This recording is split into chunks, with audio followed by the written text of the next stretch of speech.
Hello and welcome to the channel natural yoga physio pharmacy.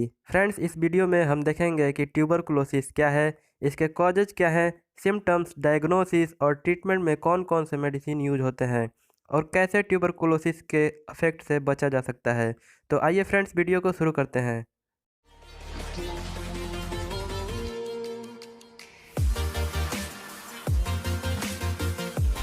Tuberculosis bacteria के infection के कारण होने वाला एक डिसऑर्डर है जो माइकोबैक्टीरियम ट्यूबरकुलोसिस बैक्टीरिया के कारण होता है। इस तरह के बैक्टीरिया का शरीर पर हमला तब होता है जब शरीर का प्रतिरक्षा तंत्र इसके खिलाफ फाइट नहीं कर पाता है। यह बैक्टीरिया फेफड़ों के स्मॉल नोडुल के ऊपर आक्रमण करते हैं जिसे ग्रेनुलोमस या ट्यूबरकल्स कहते हैं। ग्रेनुलोमस इन्फेक्टिंग बैक्टीरिया और शरीर द्वारा उस बैक्टीरिया को किल करने के लिए प्रोड्यूस किए गए टिश्यू को दोनों को कंटेन करता है। वे सभी लोग जिनको ट्यूबरकुलोसिस बैक्टीरिया का इन्फेक्शन होता है उसमें से लगभग 80% लोग कभी सिम्टम्स का अनुभव नहीं करते हैं।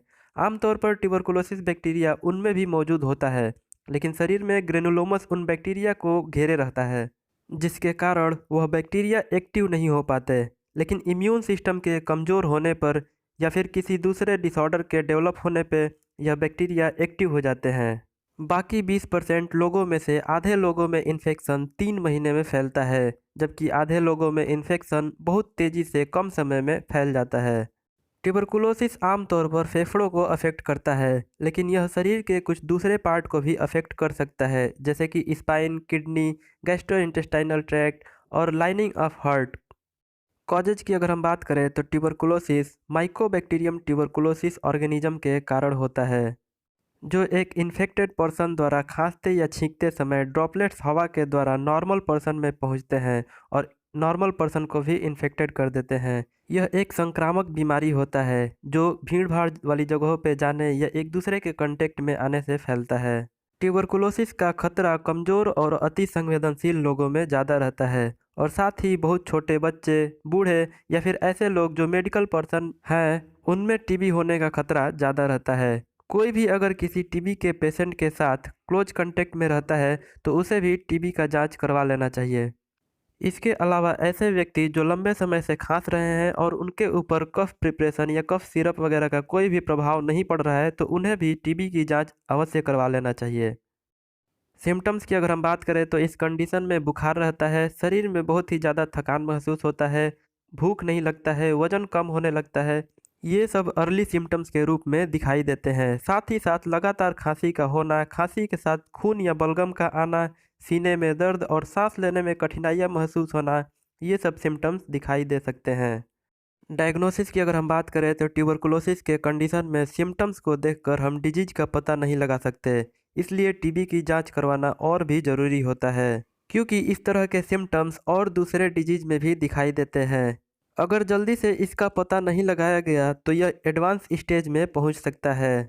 टीबी के कंडीशन में पेशेंट में ट्यूबरकुलिन स्किन टेस्ट के द्वारा जांच की जाती है। ट्यूबरकुलिन स्किन टेस्ट के लिए एक पैच का यूज किया जाता है।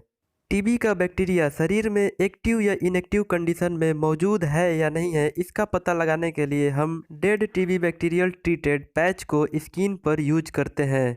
अगर वो पैच स्वेल हो जाता है तो पता चलता है कि ट्यूबरकुलोसिस बैक्टीरिया प्रेजेंट है। साथ ही साथ चेस्ट का एक्सरे और स्पूटम यानी बलगम का लेबोरेटरी एनालिसिस के द्वारा साइट ऑफ एक्शन और एक्टिव और इनएक्टिव इन्फेक्शन का पता लगाया जाता है। ट्रीटमेंट की अगर हम बात करें तो ट्यूबरकुलोसिस के कंडीशन में एक साथ कई सारे एंटीबैक्टीरियल ड्रग को कॉम्बिनेशन में दिया जाता है। इसमें हर एक मेडिसिन टीबी बैक्टीरिया के अलग अलग पोर्शन पर एक्ट करते हैं। केवल एंटीबायोटिक ड्रग्स के कॉम्बिनेशन से ही इस तरह के इन्फेक्शन को दूर किया जा सकता है, इसलिए ड्रग को भी लंबे समय के लिए प्रेस्क्राइब किया जाता है।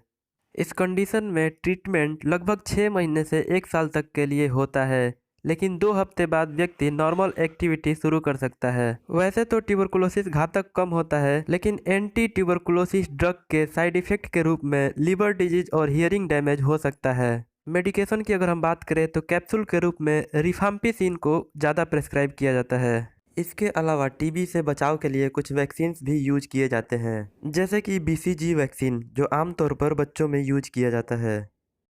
प्रिवेंशन की अगर हम बात करें तो जिनको टीबी के जांच की पुष्टि हो चुकी है उनको अपने मेडिसिन के डोज सही समय पर लेते रहना चाहिए। साथ ही साथ खांसते और छींकते समय अपने माउथ को टिश्यू या रुमाल से ढक लेना चाहिए। इसके अलावा खांसने और छींकने के बाद हाथों को साबुन से धो लेना चाहिए। भीड़ भाड़ वाली जगहों पर जाने से परहेज करना चाहिए। इसके अलावा ऐसे कंडीशन में पब्लिक ट्रांसपोर्ट का प्रयोग नहीं करना चाहिए। गुड न्यूट्रिशन और हेल्दी डाइट को लेकर टीबी के प्रभाव से बचा जा सकता है। साथ ही साथ ऐसे कंडीशन में स्मोकिंग को अवॉइड करना चाहिए। इसके अलावा ऑयली और फ्राइड फूड को अवॉइड कर प्रोटीन रिच फूड लेना हेल्पफुल हो सकता है। वीडियो कैसा लगा कमेंट करके बताइए। अच्छा लगा तो वीडियो को लाइक करिए और चैनल को सब्सक्राइब करिए।